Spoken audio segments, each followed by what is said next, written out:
9:47 p.m. The door flew open. Every biker froze. A 7-year-old boy stood there, soaking wet, clutching 6 crumpled dollars. What he said next made 15 of the toughest men in town do the unthinkable. Rick's bar belonged to the Iron Wolves. 30 years of history. These weren't weekend riders.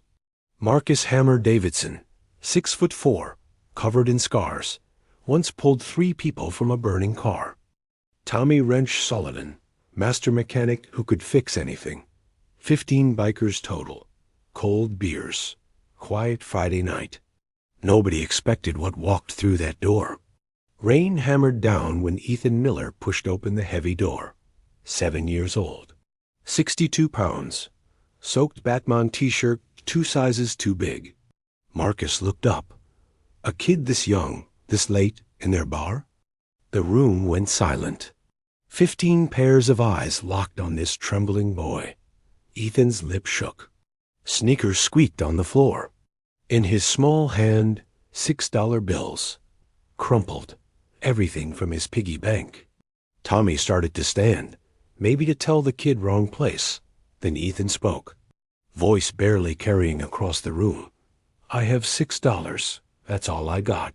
My mom said bikers help people. Please. He's killing me tonight. The last words came out as a sob. Marcus's beer hit the table hard. Tommy's jaw clenched. Jake, father of 2 daughters, his fists went white. This wasn't homework help.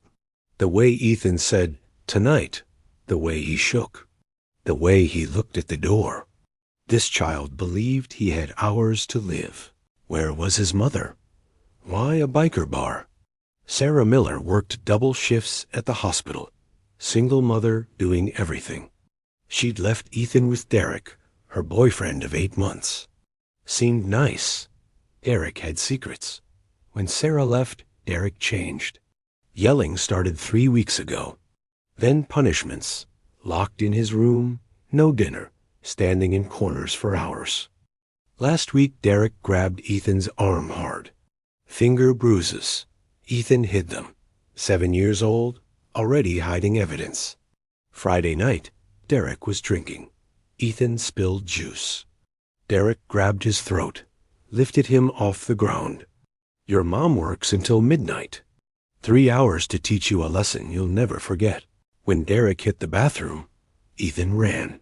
Ethan grabbed every dollar from his Spider-Man bank. 6 singles. Birthday money from Grandma. Everything. He remembered Mom saying, if you're in trouble, find someone tough. He'd seen motorcycles outside Rick's every Friday. Leather jackets. Tough men. So he ran through rain. 6 blocks. In the dark. Alone. To a biker bar. With $6 and a prayer, Marcus stood. Walked over. Ethan flinched. Threw his hands up to protect his face. Marcus stopped. Knelt down. Eye level. Voice gentle but terrifying. Son, keep your $6. You'll need that for ice cream. Right now, tell me where this man is. Tommy already dialing. Jake grabbed his jacket. 60 seconds. Every biker was up. Marcus asked 3 questions. Does your mom know you're here? Head shake. Does she know what Derek does? Another shake. Tears streaming. Are you afraid to tell her? Voice cracking. He said he'll hurt her too. Said nobody would believe me. These 15 bikers realized something. This wasn't about one night. This was about making sure Derek could never hurt another child. They needed evidence, witnesses. Do this right. Tommy, Linda's coming. His wife, social worker. Marcus, calling Rodriguez, detective, old friend. Jake took off his leather jacket, the one with his club patch, wrapped it around Ethan. You're with the Iron Wolves now. We protect our own. 15 minutes later, Linda arrived. Documented everything. Bruises. Testimony. All on video. Rodriguez showed up. Statements from all 15 bikers. Emergency warrant typed on his laptop. Marcus looked at his crew. Who's riding? All 14 hands up. Plan was simple. Police go in first, legal, by the book. But 15 motorcycles outside? A reminder this was personal. 10:47 p.m. 15 Harleys started. Sound like thunder. Ethan, wrapped in Jake's jacket, looked up at Marcus. Hope in his eyes.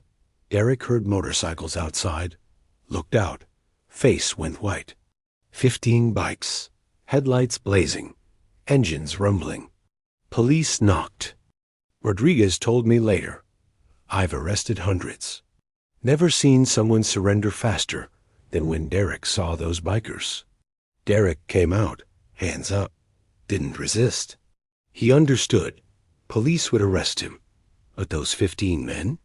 They'd make sure everyone knew what kind of monster he was. Neighbors came out. Word spread. Within an hour, Derek's face was on local news. Coworkers found out. Family found out. Nowhere to hide. Sarah got the call at the hospital. Broke down. At the police station midnight, expecting her son scared and alone. Ethan was asleep in Jake's jacket, cradled in Marcus's arms. All 15 bikers still there. 2 hours, making sure Ethan wasn't alone. Sarah looked at these tough men and broke down. Marcus handed Ethan over. Tommy said, "Ma'am, your boy is the bravest kid I've ever met. $6 and more courage than most grown men.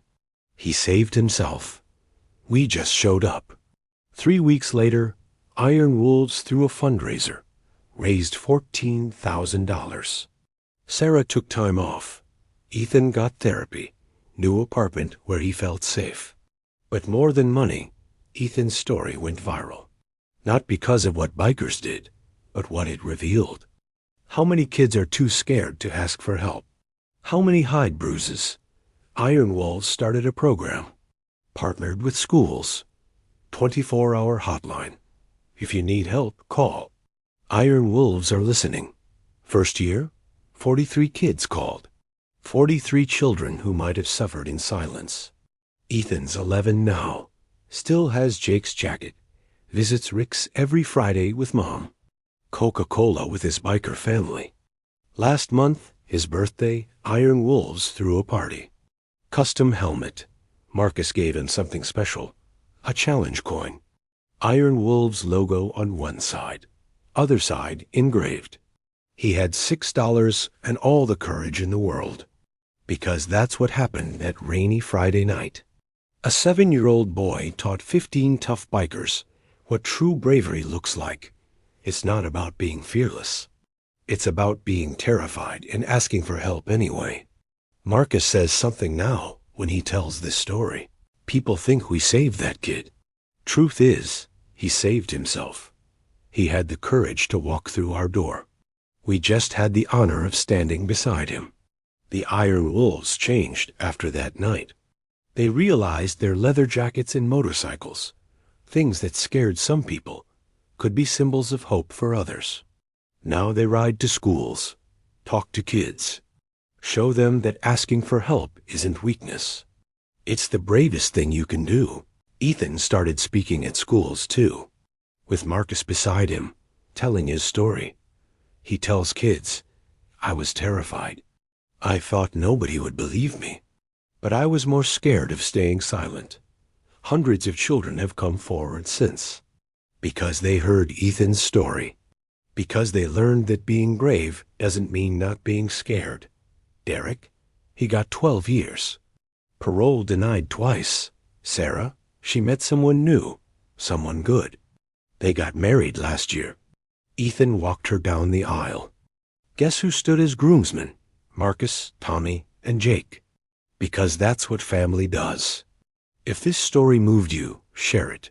Somewhere, a child needs to hear it. If you're that scared kid, know this. People will help. People will believe you. You don't need $6. Just courage to speak up. Be someone's Marcus. Be someone's Jake. Stand up when a child says, "Help me." That's what heroes do. National Child Abuse Hotline. 1-800-422-2453. You are not alone.